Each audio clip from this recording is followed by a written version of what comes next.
Je suis l'acteur Sangzil Bayolongra, Sensei Host. Je vais vous transmettre rapidement les nouvelles de la guerre au Moyen-Orient. Ici, Téhéran, en Iran. Aux premières heures du matin, des frappes aériennes ont été signalées à Kudus, Sepehan, Shahar, Lavassan et dans les environs d'une base militaire à l'est de Téhéran. Ici, Téhéran, en Iran.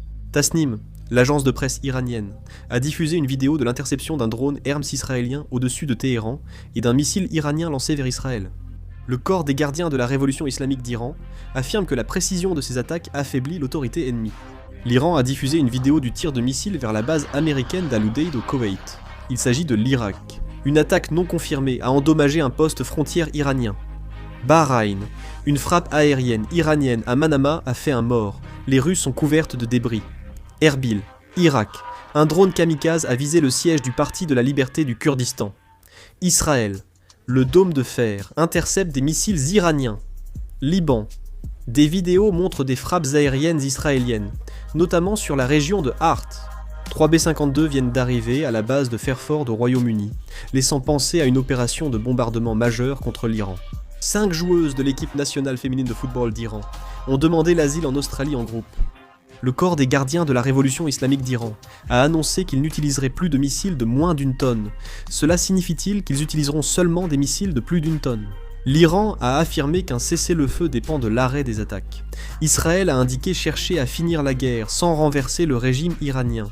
Voici le missile balistique présenté par la Turquie, lancé hier depuis l'Iran vers ce pays. Aucun dommage signalé. Ensuite, la Turquie a convoqué l'ambassadeur d'Iran. Donald Trump a affirmé que la guerre pourrait finir bientôt, car l'Iran n'a ni marine, ni communication, ni force aérienne. Le président Emmanuel Macron a affirmé qu'une attaque contre Chypre serait une attaque contre l'Europe. La France a annoncé l'envoi de 2 navires de guerre en mer Rouge. Actuellement, le groupe aéronaval Charles de Gaulle est également arrivé en Méditerranée orientale.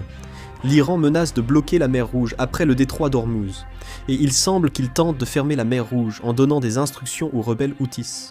Emmanuel Macron a annoncé l'envoi de 2 navires de guerre en mer Rouge.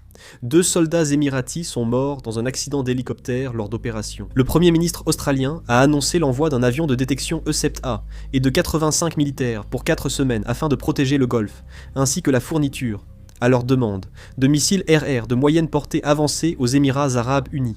Le ministre australien de la Défense a affirmé que ce déploiement visait uniquement à protéger l'espace aérien du Golfe et les dizaines de milliers d'Australiens dans la région.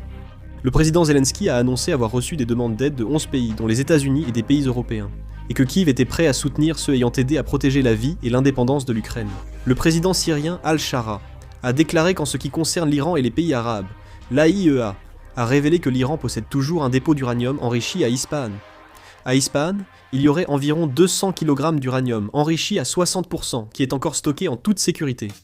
Si d'autres informations sont communiquées ultérieurement, je réaliserai une vidéo et la mettrai en ligne. Je termine la vidéo ici. Merci.